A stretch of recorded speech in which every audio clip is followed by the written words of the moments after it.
معزز سامعین السلام علیکم۔ مقبول جہانگیر کی ایک اور تہلکہ خیز تصنیف پاگل خانہ آپ کی پیش خدمت ہے۔ آپ سب سے گزارش ہے کہ میری ویڈیوز کو زیادہ سے زیادہ لائک اور شیئر کر کے میری حوصلہ افزائی کیجیے تاکہ میں اسی طرح اچھی اچھی کہانیاں آپ کی پیش خدمت کر سکوں۔ رتھ فورڈ سکون سے اپنی کرسی پر بیٹھا فوسٹر کی صورت تک رہا تھا۔ اس کے رویے سے معلوم ہوتا تھا کہ فوسٹر کے اشتعال میں آنے سے اسے اندرونی مسرت ہو رہی ہے۔ فوسٹر کے پاس اب اس کے سوا کوئی اور چارہ نہ تھا کہ یہاں سے رخصت ہو جائے۔ یہ سوچ کر اس نے جانے کے لیے دروازے کی طرف قدم بڑھایا۔ رتھ فورڈ نے آہستہ سے کہا، مجھے افسوس ہے کہ میرے منہ سے بعض جملے ایسے نکل گئے جو مناسب نہ تھے۔ امید ہے تم معاف کر دو گے۔ فوسٹر کے اٹھے ہوئے قدم رک گئے۔ اس نے پلٹ کر رتھ فورڈ کی طرف دیکھا اور کہا، مجھے بھی آپ سے کوئی پرخاش نہیں، لیکن میں اب یہاں ٹھہرنا نہیں چاہتا۔ ٹھیک ہے، میں تمہیں زبردستی روکنا نہیں چاہتا، رتھ فورڈ نے کہا، لیکن میری خواہش یہ ہے کہ تم کم از کم چائے کی پیالی تو ختم کرتے چلے جاؤ۔ بیٹھو بیٹھو، غصہ تھوک دو۔ فوسٹر دوبارہ کرسی پر بیٹھ گیا۔ رتھ فورڈ نے سینڈوچز کی طرف اشارہ کرتے ہوئے کہا، ایک اور کھاؤ، ابھی ہمیں کچھ اور ضروری باتیں کرنا ہے۔ فوسٹر نے ایک اور سینڈوچ اٹھا لیا۔ رتھ فورڈ نے اس کے لیے چائے کی دوسری پیالی بنائی۔ فوسٹر دل ہی دل میں اس کے بدلے ہوئے رویے پر معتجب تھا۔ تمہاری رائے میں ان مریضوں کے ساتھ ہمیں کیا سلوک کرنا چاہیے؟ رتھ فورڈ نے کہا، دیکھیے، میں صرف ایک بات جانتا ہوں اور وہ یہ کہ ان مریضوں کو تھراپی طریقے کی سخت ضرورت ہے اور یہ علاج کچھ مشکل نہیں۔ مٹی کا پتلا بڑی بڑی کتابوں اور موٹی موٹی فائلوں کے پیچھے چپ چاپ حرکت کرتا ہوا رتھ فورڈ کی میز کے کنارے آخری سرے تک پہنچ چکا تھا۔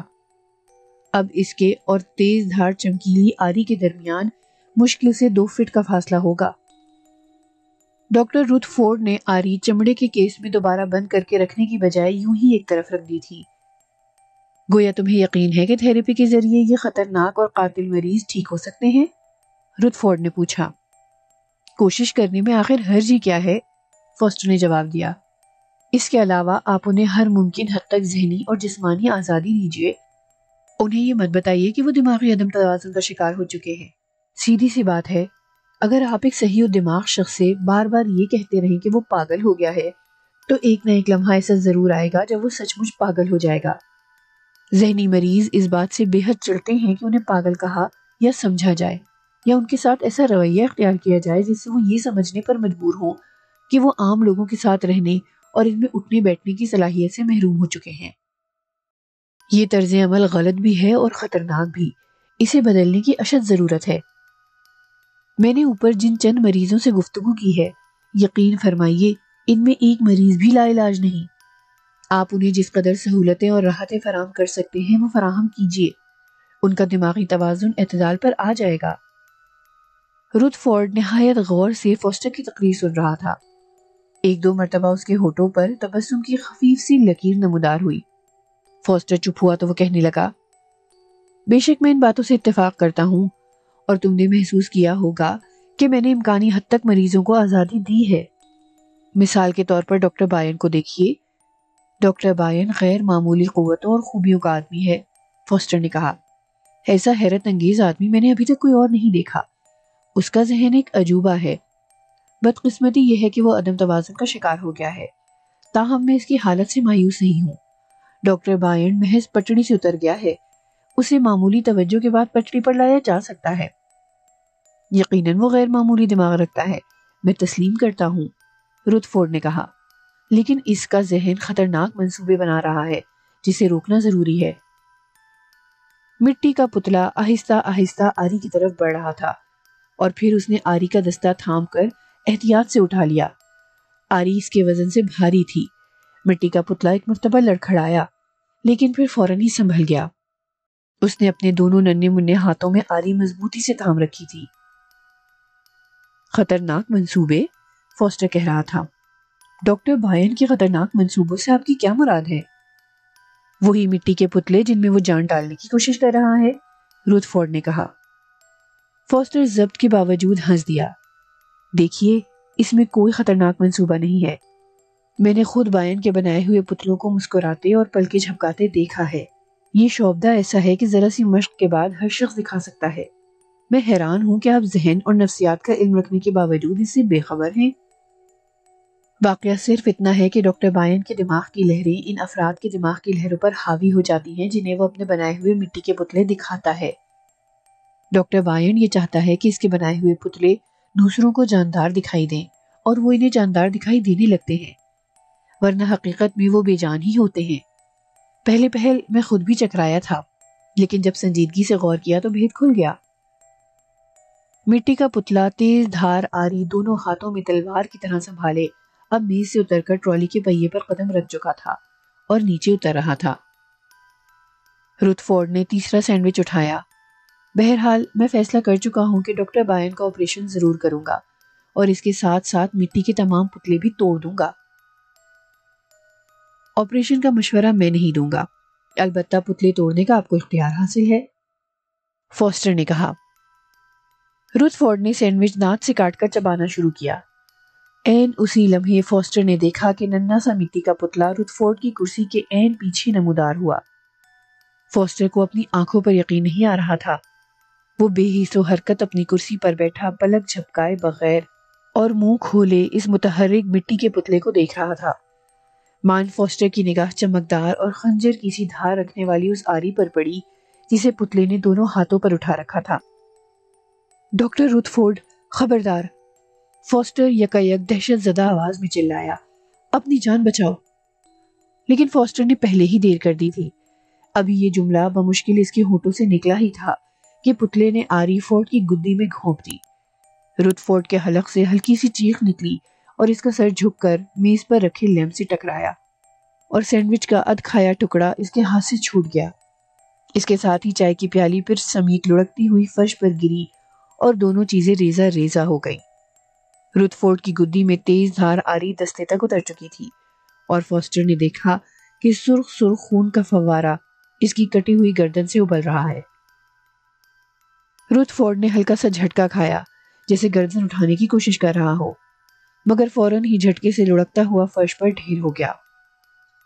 فوسٹر کو یوں محسوس ہوا جیسے خود اس کے بدن سے جان نکل چکی ہو۔ وہ پوری قوت صرف کر کے چلایا، نرس! نرس! پھر فوسٹر نے دیکھا کہ مٹی کے پتلے نے رتھ فورڈ کی کرسی کے ہتھے سے فرش پر چھلانگ لگائی اور دروازے کی طرف بھاگا جو اسی لمحے کھلا تھا، اور نرس اندر آ رہی تھی۔ فوسٹر نے وحشیانہ انداز میں اچھل کر پتلے کو دائیں ہاتھ کی مٹھی میں جکڑ لیا۔ فوسٹر کی گرفت میں آ کر پتلا تل ملایا اور آزاد ہونے کی جدوجہد کرنے لگا۔ فوسٹر کی گرفت اور مضبوط ہو گئی۔ اس نے پتلے کو اپنے چہرے کے قریب کیا اور غور سے اس کی شکل دیکھی۔ شکل دیکھتے ہی فوسٹر کی روح کھچ کر جیسے آنکھوں میں آ گئی ہو۔ پتلے کی شکل اور ڈاکٹر بائن کی شکل میں ذرہ برابر فرق نہ تھا۔ فوسٹر کو یوں لگا جیسے ڈاکٹر بائن ہی سکڑ کر اتنا مختصر ہو گیا ہے۔ شیطان! فوسٹر نے دانت پیس کر پتلے سے کہا، دیکھ میں تیرا کیا حشر کرتا ہوں۔ اور یہ کہتے ہی فوسٹر نے پتلے کو اپنے بدن کی تمام تر قوت کے ساتھ فرش پر دے مارا۔ فرش پر گرتے ہی پتلا یوں بے حس و حرکت ہو گیا جیسے اس میں جان نہ رہی ہو، لیکن ایک ثانیے بعد ہی وہ اٹھ کر کمرے کے ایک گوشے میں بھاگا۔ فوسٹر نے لپک کر اس پر اپنا دایاں پاؤں رکھا اور زور سے دبا دیا۔ اس کے مضبوط جوتے تلے مٹی کا پتلا بری طرح کچلا جا چکا تھا۔ فوسٹر کے کانوں میں ایسی آواز آئی جیسے انسانی جسم پھٹ رہا ہو، پاش پاش ہو رہا ہو۔ اس نے بری طرح ہانپتے ہوئے اپنا پاؤں کچلے ہوئے پتلے پر سے ہٹایا۔ بلا شبہ اس کے اعضاء بکھر گئے تھے۔ فوسٹر دھڑام سے کرسی پر گر گیا اور دونوں ہاتھوں سے اپنا چہرہ ڈھانپ کر سسکیاں لینے لگا۔ کیا بات ہے ڈاکٹر، یہاں کیا ہوا؟ اس نے اپنے عقب میں نرس کی آواز سنی۔ فوسٹر نے گردن اٹھائی اور عین اسی لمحے نرس کی نگاہ ڈاکٹر رتھ فورڈ کی خون میں نہائی ہوئی لاش پر پڑی۔ وہ میز کے بالکل برابر میں اوندھے منہ گرا تھا اور اس کی گدی میں اس وقت بھی وہ آری دستے تک پیوست تھی۔ نرس کا بدن تھرتھرایا اور وہ فرش پر گرنے ہی والی تھی کہ فوسٹر نے اسے سہارا دے کر گرنے سے بچا لیا۔ کیا ہوا ڈاکٹر رتھ فورڈ کو؟ وہ صرف اتنا ہی کہہ سکی۔ ایک خوفناک حادثہ ابھی رونما ہوا ہے، فوسٹر نے اسے بتایا۔ جلدی کرو، اوپر کی منزل کا دروازہ کھولو۔ میں اس میکینزم سے ناواقف ہوں۔ ایک ایک لمحہ بے حد قیمتی ہے۔ کنٹرول سسٹم کا بٹن دباؤ۔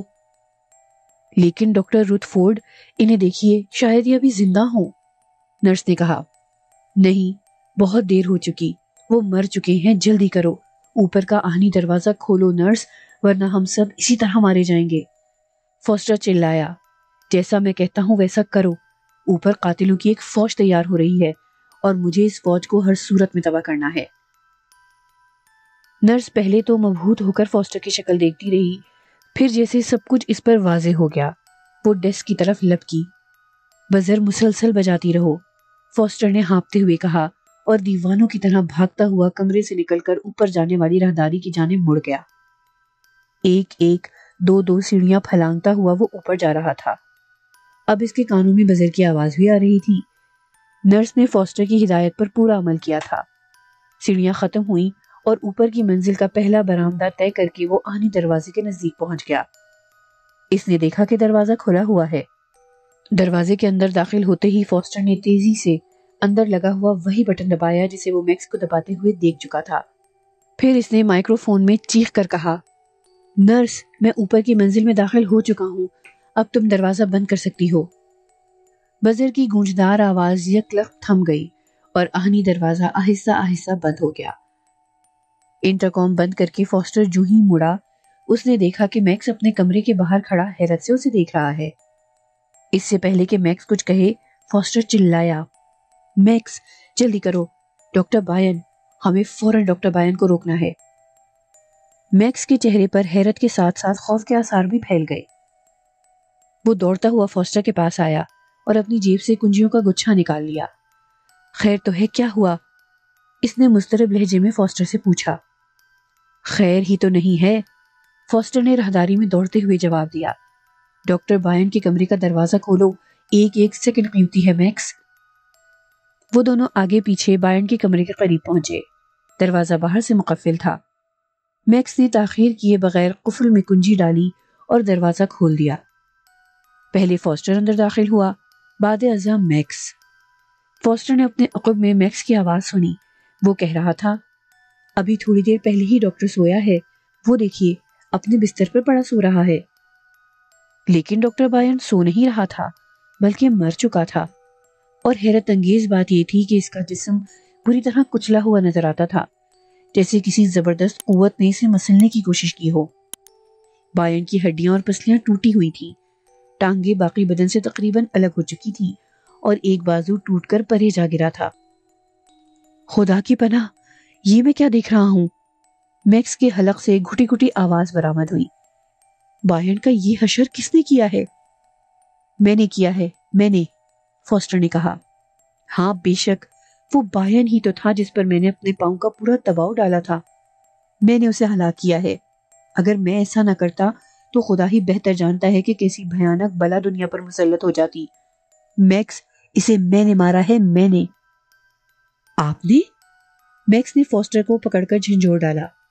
آپ بھلا کس طرح ڈاکٹر بائن کو مار سکتے تھے؟ نہیں، اس نے نفی میں گردن ہلائی۔ ڈاکٹر بائن کا کمرہ میں نے خود مقفل کیا تھا اور اس کی کنجی میرے پاس تھی۔ اس دوران میں میرے علاوہ کوئی شخص ڈاکٹر کے کمرے میں داخل نہیں ہوا اور نہ ہو سکتا تھا، اور آپ کہتے ہیں کہ ڈاکٹر کو آپ نے ہلاک کیا ہے؟ میں پوچھتا ہوں اگر یہ سچ ہے تو کیسے؟ آپ ڈاکٹر کے کمرے میں کیوں کر داخل ہوئے اور اسے ہلاک کرنے سے آپ کا کیا مقصد تھا؟ یک لخت فوسٹر کو محسوس ہوا جیسے اس کی جسمانی طاقت ضائع ہو رہی ہے۔ اسے کمرہ گھومتا ہوا نظر آیا۔ وہ جلدی سے ڈاکٹر بائن کی کرسی پر دونوں ہاتھوں سے اپنا سر پکڑ کر بیٹھ گیا۔ دراصل بات یہ ہوئی میکس، ڈاکٹر بائن کے بنائے ہوئے مٹی کے ایک پتلے میں جان پڑ گئی تھی اور وہ کسی نہ کسی طرح نیچے پہنچ گیا تھا۔ میکس نے انتہائی مشکوک نگاہوں سے فوسٹر کو گھورا اور کہنے لگا، ڈاکٹر، آپ نے آج کئی ذہنی مریضوں کی ڈراؤنی اور طویل کہانیاں سنی ہیں، خیال ہے آپ خاصے تھکے ہوئے ہیں، بہتر ہے آپ آرام کر لیں۔ فوسٹر نے گردن اٹھا کر شعلہ بار نظروں سے میکس کو دیکھا اور کہا، نہیں نہیں، میں بالکل ٹھیک ہوں، میرے حواس صحیح کام کر رہے ہیں۔ کیا تم سمجھتے نہیں کہ بائن کا بنایا ہوا ایک پتلا قطعی اس کا ہم شکل تھا اور بائن نے اس کے بے جان جسم میں اپنی روح منتقل کر دی تھی؟ یہ پتلا اس کمرے سے نکل کر ڈاکٹر رتھ فورڈ کو قتل کرنے نچلی منزل میں واقع اس کے کمرے تک پہنچ گیا تھا۔ چائے کی اس ٹرالی کے ذریعے جو نرس ڈاکٹر کے کمرے میں لائی تھی۔ پھر اس پتلے نے میری آنکھوں کے سامنے آپریشن کرنے والی تیز دھار آری سے ڈاکٹر فورڈ کی گردن کاٹ ڈالی اور وہ فوراً ہلاک ہو گئے۔ یہ سب کچھ میرے سامنے ہوا ہے میکس۔ ڈاکٹر رتھ فورڈ ہلاک ہو گئے؟ میکس کی آواز بھی اب کانپ رہی تھی۔ ہاں، میں جو کہتا ہوں، اسی پتلے نے انہیں قتل کیا جو بائن نے اپنی شکل میں بنایا تھا، فوسٹر نے کہا۔ میری بات پر یقین نہیں آتا تمہیں؟ میکس نے فوراً کچھ نہ کہا، بلکہ مسلسل ٹکٹکی باندھے فوسٹر کو گھورتا رہا۔ آخر اس نے آہستہ سے کہا، ڈاکٹر، آپ کی بیان کردہ کہانی پر میں تو کیا، کوئی بھی فرد بشرطِ ہوش و حواس یقین نہیں کرے گا۔ او ہو، پھر وہی بحث؟ میں کہتا ہوں ایسا ہی ہوا ہے، میں نے خود اس کو دیکھا۔ اس نے آپریشن کرنے والی آری اٹھائی اور ڈاکٹر رتھ فورڈ کی گردن میں، بلکہ ان کی گدی میں گھونپ دی۔ پھر میں نے اس پتلے کو پکڑ لیا۔ وہ میرے ہاتھ کی گرفت میں اس طرح تلملا رہا تھا جیسے کوئی چوہا یا مینڈک۔ پھر میں نے اس کا چہرہ دیکھا۔ یقین کرو وہ ہو بہو ڈاکٹر بائن کا تھا، ذرا بھی فرق نہ ہوگا۔ اس وقت مجھ پر ایسی کیفیت طاری ہوئی کہ میں غصے سے بے قابو ہو گیا۔ میں نے اس شیطانی پتلے کو فرش پر دے مارا اور اسے پاؤں سے کچل دیا۔ اب خیال آتا ہے کہ میں نے غلطی کی، مجھے اس پتلے کو ہلاک نہیں کرنا چاہیے تھا، میں اسے زندہ رکھتا تو بہتر تھا۔ میکس نے ڈاکٹر بائن کی کچلی ہوئی لاش پر نگاہ ڈالی، پھر اس نے گردن گھما کر فوسٹر کی طرف دیکھا۔ ڈاکٹر، میری رائے یہ ہے کہ آپ ذہنی اور جسمانی طور پر شدید تھکن کا شکار ہیں۔ میں ایک کمرہ آپ کے لیے کھلوا دیتا ہوں، اس میں آرام فرمائیے۔ کیا بکواس کر رہے ہو تم؟ فوسٹر دھاڑا۔ کیا تمہارے خیال میں غلط کہہ رہا ہوں؟ کیا میں پاگل ہو چکا ہوں؟ یہ واقعہ پیش نہیں آیا؟ نہیں جناب، میرا یہ مقصد نہیں تھا، میکس نے جلدی سے کہا، بلکہ میں تو صرف یہ کہہ رہا تھا کہ اگر آپ کچھ دیر آرام کر لیتے تو۔ میرے پاس آرام کا وقت نہیں ہے، فوسٹر نے ناراض ہو کر کہا، ابھی مجھے بہت کام کرنا ہے۔ اور یہ کہہ کر وہ دروازے سے باہر نکل گیا۔ میکس اس کے تعاقب میں آیا۔ باہر آن کر میکس دروازے میں قفل ڈالنے کے لیے رکا۔ فوسٹر غرایا، اب اس کمرے کو مقفل کرنے کی کیا ضرورت ہے؟ ڈاکٹر بائن مر چکا ہے، وہ یہاں سے بھاگ کر کہیں نہیں جا سکتا۔ اور اس کے ساتھ ہی فوسٹر کی آنکھوں میں عجیب سی چمک نمودار ہوئی۔ وہ دانت نکال کر ہنسا اور کہنے لگا، وہ صرف ڈاکٹر بائن ہی نہیں تھا میکس، بلکہ اصل میں ڈاکٹر بائن سٹار تھا، ڈاکٹر بی سٹار۔ میکس نے نہایت سنجیدگی سے فوسٹر کی طرف دیکھا۔ چند ثانیے تک اس نے کوئی جواب نہ دیا، پھر آہستہ سے بولا، یہ گمان آپ کو کیسے ہوا کہ ڈاکٹر بائن ہی ڈاکٹر بی سٹار تھا؟ صاف ظاہر ہے، ڈاکٹر بائن نے خود مجھ سے کہا تھا کہ رتھ فورڈ نے اسے قید کر رکھا ہے۔ رتھ فورڈ کے لیے بائن کے دل میں نفرت اور حقارت کے سوا کچھ نہ تھا، جبکہ میں نے دوسرے مریضوں سے بھی ملاقات کی اور ان میں سے کسی نے رتھ فورڈ کے بارے میں مجھ سے شکایت نہیں کی۔ رتھ فورڈ نے محض مجھے دھوکہ دینے کے لیے کہا تھا کہ ڈاکٹر بی سٹار مرد نہیں، عورت ہے۔ میکس حقارت آمیز انداز میں مسکرایا، لیکن زبان سے اس نے کچھ نہ کہا۔ فوسٹر نے اپنی تقریر جاری رکھی، اور تم بھی ڈاکٹر رتھ فورڈ سے ملے ہوئے تھے۔ تم نے بھی مجھے بہکانے اور فریب دینے کا کوئی موقع ہاتھ سے جانے نہیں دیا، تاہم میں تمہیں قطعی قصوروار نہیں ٹھہراتا۔ تم بہرحال ایک اردلی ہو، اور اپنے آقا کا حکم بجا لانا تمہارے فرائض میں داخل ہے۔ بولو، کیا میں غلط کہتا ہوں؟ ڈاکٹر بائن ہی ڈاکٹر بی سٹار تھا؟ میکس نے ابھی کوئی جواب نہ دیا اور کمرہ مقفل کر کے آگے بڑھ گیا۔ فوسٹر اس کے ساتھ چل رہا تھا۔ یکایک میکس نے اس سے پوچھا، ڈاکٹر، اب آپ کا کیا ارادہ ہے؟ میں تمہارے آفس میں جا کر پولیس کو فون کروں گا، فوسٹر نے جواب دیا۔ یہاں قتل کی واردات ہوئی ہے اور پولیس کو اطلاع دینا میرا فرض ہے۔ لیکن میکس نے اپنے کمرے کے دروازے پر فوسٹر کو روک دیا اور کہا، ڈاکٹر، پولیس کو فون کرنے کے کیا نتائج نکلیں گے؟ ان پر آپ نے غور کر لیا؟ میں تمہارا مطلب نہیں سمجھا میکس، کھل کر کہو کیا کہنا چاہتے ہو؟ ڈاکٹر، ذرا سوچو، پولیس کو فون کر کے آپ اسے کیا بتائیں گے؟ یہی کہ ڈاکٹر رتھ فورڈ کو ایک ننھے منھے مٹی کے پتلے نے قتل کر دیا ہے؟ ہاں، میں یہی بتاؤں گا، فوسٹر نے کہا، یہی حقیقت ہے، اس کے سوا اور میں کیا بتا سکتا ہوں؟ میکس کے ہونٹوں پر پھر وہی حقارت آمیز مسکراہٹ نمودار ہوئی۔ اسی لیے تو میں آپ کو کچھ دیر کسی کمرے میں آرام کا مشورہ دے رہا تھا۔ آپ ذہنی طور پر اس وقت اپنے آپے میں نہیں ہیں۔ جب آپ پولیس سے یہ کہیں گے کہ مٹی کے حقیر پتلے نے ڈاکٹر رودفورڈ کو مار ڈالا ہے تو کیا آپ سمجھتے ہیں پولیس اس بیان پر یقین کر لے گی؟ فوسٹر بھونچکا ہو کر میکس کی صورت تکنے لگا۔ میکس نے فوسٹر کو مزید بولنے کا موقع دیے بغیر کہا، ایک ایسا مٹی کا پتلا جسے ایک پاگل شخص ڈاکٹر بائن نے بنایا تھا، اور بقول آپ کے اس پتلے میں ڈاکٹر نے جان بھی ڈال دی تھی۔ لیکن یہ سب کچھ حقیقت ہے، میں نے اپنی آنکھوں سے دیکھا ہے، فوسٹر نے کہا۔ صرف آپ نے دیکھا یا کسی اور نے بھی دیکھا؟ میکس نے سوال کیا۔ کیا پولیس اسے درست مان لے گی؟ قانون اسے تسلیم کر لے گا؟ نہیں ڈاکٹر فوسٹر، نہیں۔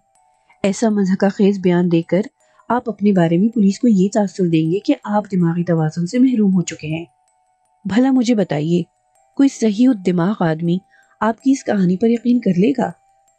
کیا آپ نے بونی، باربرا یا برونو کی بیان کردہ کہانیوں پر یقین کر لیا تھا؟ پھر وہی بکواس، فوسٹر چلایا۔ میں نے یہ واقعہ خود دیکھا ہے، میں چشم دید گواہ ہوں اس واردات کا۔ میرے سامنے مٹی کے پتلے نے ڈاکٹر رودفورڈ کو ہلاک کیا۔ ٹھیک ہے، آپ نہیں مانتے تو پھر شوق سے پولیس کو فون کر دیجئے، میکس نے شانے اچکا کر کہا۔ وہ سیدھے آپ کو پاگل خانے لے جائیں گے، اور کیا عجب مجھے آپ کو بھی یہیں بند کر دینے کا حکم مل جائے۔ آئیے میرے کمرے سے ٹیلی فون کر لیجئے پولیس کو۔ میکس نے فوسٹر کا راستہ چھوڑ دیا اور کمرے کی طرف اشارہ کیا، مگر فوسٹر اپنی جگہ سے نہ ہلا۔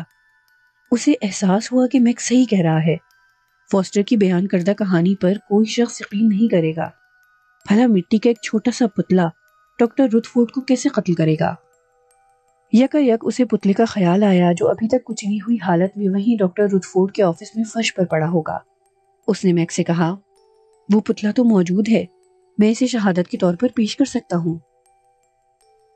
آپ واقعی اپنے حواس میں نہیں ہیں ڈاکٹر، میکس نے اسے قابل رحم نظروں سے دیکھتے ہوئے کہا۔ مٹی کے ایک پتلے کو بطور شہادت پیش کریں گے اور کہیں گے کہ یہ ہے وہ کھلونا جس نے ڈاکٹر رودفورڈ کو کھوپڑی چیرنے والی آری کے ذریعے قتل کیا۔ لیکن نرس نے بھی یہ واقعہ دیکھا ہے، فوسٹر نے کہنا چاہا مگر رک گیا۔ اسے یاد آیا کہ نرس نے یہ واقعہ نہیں دیکھا، وہ تو بعد میں آئی تھی۔ پولیس ان واقعات اور معاملات پر غور کرتی ہے جو اسی دنیا میں پیش آئے ہوں، جن کے بارے میں یہ شبہ نہ ہو کہ یہ کسی مافوق الفطرت ہستی کے کارنامے ہیں۔ میکس نے کہا، مٹی کے پتلے قتل کے وارداتیں نہیں کیا کرتے۔ پولیس تو یہ دیکھے گی کہ ڈاکٹر رودفورڈ جب اپنے آفس میں قتل ہوا تو اس وقت اس کے پاس کون تھا۔ سیدھی سی بات ہے کہ اس وقت آپ ڈاکٹر رودفورڈ کے کمرے میں موجود تھے، آپ کے سوا کوئی اور فرد وہاں نہ تھا۔ پولیس یہ منطقی نتیجہ نکالنے میں حق بجانب ہوگی کہ ڈاکٹر رودفورڈ کو آپ نے قتل کیا ہے۔ آپ لاکھ کہتے رہیں کہ یہ کام مٹی کے پتلے کا ہے، مگر آپ کی بات پر کوئی کان نہ دھرے گا۔ اب آپ میرا بھی کہنا مانیے، میں اس منزل میں ایک کمرہ آپ کے لیے کھولے دیتا ہوں، وہاں آرام فرمائیے، باقی معاملات مجھ پر چھوڑ دیجئے، میں سنبھال لوں گا۔ نہیں، ہرگز نہیں، تم مجھے پاگل بنا کر ایک کمرے میں قید کر دینا چاہتے ہو، فوسٹر حلق پھاڑ کر چلایا۔ ایسا کبھی نہیں ہو سکتا، خواہ انجام کیسا بھی ہو۔ میں پولیس کو سب کچھ بتا دوں گا، تم مجھے باز نہیں رکھ سکتے۔ پرے ہٹ جاؤ، میں پولیس کو فون کر رہا ہوں۔ یہ کہہ کر اس نے میکس کو دھکا دے کر پرے ہٹایا اور کمرے میں گھس گیا۔ یہ ایک چھوٹا سا کمرہ تھا، ایک گوشے میں لوہے کی الماری کھڑی تھی، الماری کے ساتھ ہی میز بھی پڑی تھی، ساتھ ہی فائلوں اور قلمدان کے علاوہ ایک کونے میں ٹیلی فون بھی رکھا تھا۔ فوسٹر نے ٹیلی فون کا ریسیور اٹھانے کا ارادہ کیا ہی تھا کہ اس کی نظر ایک لمبی ٹرالی پر پڑی۔ ایسی ٹرالیاں اسپتال میں مریضوں کو لانے لے جانے کے کام آتی ہیں۔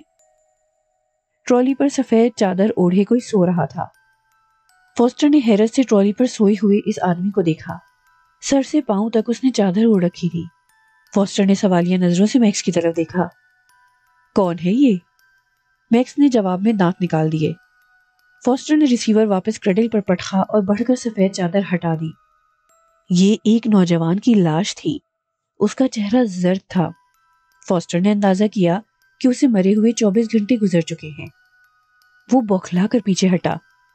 اس نے اس اثنا میں یہ بھی دیکھ لیا تھا کہ نوجوان کی گردن پر رسی کا گہرا نشان ابھرا ہوا ہے، غالباً اسی گردن میں رسی کا پھندا ڈال کر ہلاک کیا گیا تھا۔ فوسٹر نے میکس سے پوچھا، کیا اسے پھندا ڈال کر مارا گیا ہے؟ جی ہاں جناب، آپ کا اندازہ درست ہے، میکس نے اطمینان سے جواب دیا۔ 2 روز ہوئے اسے ہلاک کیا گیا تھا. مجھے اتفاق سے لاش ٹھکانے لگانے کا موقع نہ مل سکا. کیا کہتے ہو؟ فوسٹر تھرا گیا. کون ہے یہ اور اسے کس لیے ہلاک کیا گیا؟ جناب، اس کا نام میکس ہے اور میں نے اسے ہلاک کیا. یہ میرا اردلی تھا. فوسٹر کی کنپٹیاں تپنے لگی. اس کے کانوں میں میکس کی آواز جیسے بہت دور سے آ رہی ہو. خدا رحم کرے، یہ میں کیا سن رہا ہوں؟ فوسٹر نے اپنے آپ سے کہا. یہ میکس ہے؟ تمہارا اردلی؟ اور تم کون ہو؟ میکس پھر دانت نکال کر ہنسا. معافی چاہتا ہوں ڈاکٹر، میں نے خواہ آپ کو پریشان کیا. تاہم آپ کا قیاس غلط ثابت ہوا. Doctor Bain doctor B star نہ تھا. ڈاکٹر بی اسٹار تو میں خود ہوں. فوسٹر کے دل کی حرکت ایک لمحے کے لیے بند ہوئی. اس کے بدن کا لہو خشک ہو رہا تھا. اس نے صرف اتنا دیکھا کہ میکس اسے پکڑنے کے لیے آگے بڑھ رہا ہے، اور اس سے پیشتر کہ فوسٹر اپنے بچاؤ کے لیے کوئی حرکت کرے، میکس کا گھوسا پوری زور سے فوسٹر کی ناک پر پڑا. ضرب اتنی زبردست تھی کہ فوسٹر سنبھل نہ سکا. یک بیک اس کا سر چکرایا اور دھڑام سے فرش پر گر کر بے ہوش ہو گیا. فوسٹر کی آنکھیں بہت مشکل سے کھلی، یا یوں کہیے کہ آنکھیں تو کھل چکی تھیں، دماغ یہی سمجھتا رہا کہ آنکھیں نہیں کھلی. اور اس مغالطے کی بڑی وجہ یہ تھی کہ اس کے ارد گرد گہرا اندھیرا اور اعصاب شکن سناٹا پھیلا ہوا تھا. فوسٹر خاصی دیر بے حس و حرکت وہیں پڑا، یہ سوچنے کی کوشش کرتا رہا کہ آخر وہ ہے کہاں، لیکن اسے کچھ یاد نہ آیا. اس کا ذہن معاف تھا. اس نے کوہنیوں کا سہارا لے کر اٹھنا چاہا لیکن ناکام رہا. اس کے بازوؤں اور ٹانگوں نے جنبش کرنے سے انکار کر دیا تھا. ایک لمحے کے لیے فوسٹر کو یوں لگا جیسے اس کا تمام بدن مفلوج ہو چکا ہے. یہ تصور اس قدر دہشت انگیز تھا کہ اسے اپنے دل کی حرکت بند ہوتی محسوس ہوئی. پھر رفتہ رفتہ شعور و احساس کی وہ قوت واپس آنے لگی جس کے بارے میں وہ یہ سمجھ رہا تھا کہ شاید ہمیشہ کے لیے زائل ہو چکی ہے. یہ قوت زائل نہیں ہوئی تھی، اس کے اندر موجود تھی. اب اس کے حواس خمسہ میں سے 2 حواس پوری طرح بیدار ہو چکے تھے، دیکھنے اور سننے کے حواس. اس کی بصارت اس گہری تاریکی میں اپنے آس پاس موجود اشیاء کو دیکھنے کے قابل ہو رہی تھی، اور سماعت میں دور، بہت دور سے ہوا کی سائیں سائیں اور کچھ ایسا شور برابر آ رہا تھا جیسے جنگل میں برس رہا ہو. فوسٹر نے یہ بھی محسوس کیا کہ وہ ننگے اور ٹھنڈے فرش پر پڑا ہے. اس کا مطلب یہ تھا کہ اس کی حصے لمس بھی بیدار ہو گئی تھی. اس نے اطمینان کا سانس لیا. پھر اسے یاد آنے لگا کہ وہ کہاں ہے اور کیا واقعہ پیش آیا تھا. Doctor B star, Max, doctor Bain, doctor Rutherford اور وہ مٹی کا قاتل پتلا جس نے آرے کے ایک ہی وار سے ڈاکٹر رتھ فورڈ کو مار ڈالا تھا. خدا کی پناہ، کیا وہ کوئی بھیانک خواب تھا؟ فوسٹر نے اپنے آپ سے سوال کیا، پھر خود ہی جواب دے دیا. نہیں، وہ خواب ہرگز نہ تھا. ایک جیتی جاگتی حقیقت میرے سامنے تھی. ڈاکٹر بائن کے بنائے ہوئے مٹی کے اس ننھے منھے پتلے نے میری آنکھوں کے سامنے آری اٹھائی اور رتھ فورڈ کی گردن میں گھونپ دی تھی. اور پھر کیا ہوا تھا؟ ہاں، یاد آیا. میکس نہیں تھا، وہ تو ڈاکٹر بی اسٹار تھا. اس نے اپنے اردلی میکس کو قتل کر دیا تھا. میں نے میکس کی لاش بھی ٹرالی پر پڑی دیکھی تھی. فوسٹر اس سے زیادہ نہ سوچ سکا. اس کا سر بری طرح چکرایا اور آنکھوں کے آگے یک لخت ایک بار پھر گھوپ اندھیرا چھا گیا. اس کے بدن پر زبردست نقاہت طاری ہو رہی تھی. فوسٹر نے چیخنے کی کوشش کی مگر آواز حلق سے نہ نکل سکی. وہ دوبارہ بھی ہوش ہو رہا تھا. انتہائی اذیت سے دوچار ہوتے ہوئے اس نے اپنی ناک پر ہاتھ لگایا. درد کی سخت لہر اس کے تن بدن میں دوڑ گئی. اس کو یاد آیا کہ اس کی ناک پر میکس نہیں، ڈاکٹر بی اسٹار نے زوردار گھوسا مارا تھا. شاید اس کی نکسیر پھوٹ گئی تھی. اس نے اپنی ناک اچھی طرح ٹٹولی. بانسا ابھی سلامت تھا، البتہ ناک کے اوپر ہونٹوں کے آس پاس خون جمع ہوا تھا. یہ خون ابھی خشک نہیں ہوا تھا. اس سے فوسٹر کو یہ اندازہ کرنے میں آسانی ہوئی کہ اسے اس تاریک جگہ میں آئے ہوئے زیادہ دیر نہیں گزری.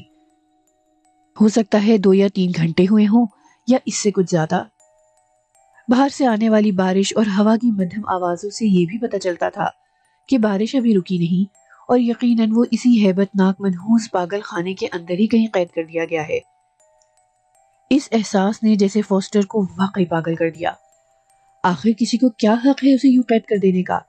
اس نے کوئی جرم نہیں کیا، کسی کو نقصان نہیں پہنچایا، وہ قطعی نارمل ہے، اس کا ذہن صحیح کام کر رہا ہے، پھر یہ کیا مذاق ہے؟ فوسٹر نے فرش سے اٹھنے کی جدوجہد شروع کی، اور اب اسے پہلی بار معلوم ہوا کہ اس کے بازو اور ٹانگیں مفلوج نہیں ہوئی بلکہ رسیوں سے بندھی ہوئی ہیں۔ اس نے دیوانہ وار چلانا شروع کر دیا۔ کمرے میں اس کی اپنی آواز گونج رہی تھی۔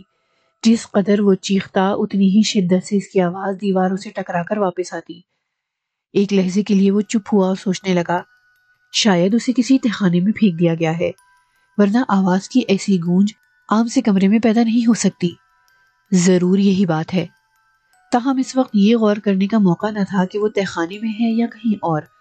سب سے بڑا مسئلہ یہ تھا کہ بازوؤں اور ٹانگوں پر بندھی ہوئی رسیاں کیوں کر کھولی جائیں۔ نہ جانے کتنی دیر وہ انہیں کھولنے اور آزاد ہونے کی ناکام کوشش کرتا رہا۔ پھر نڈھال ہو کر اس نے صحیح ترک کر دی۔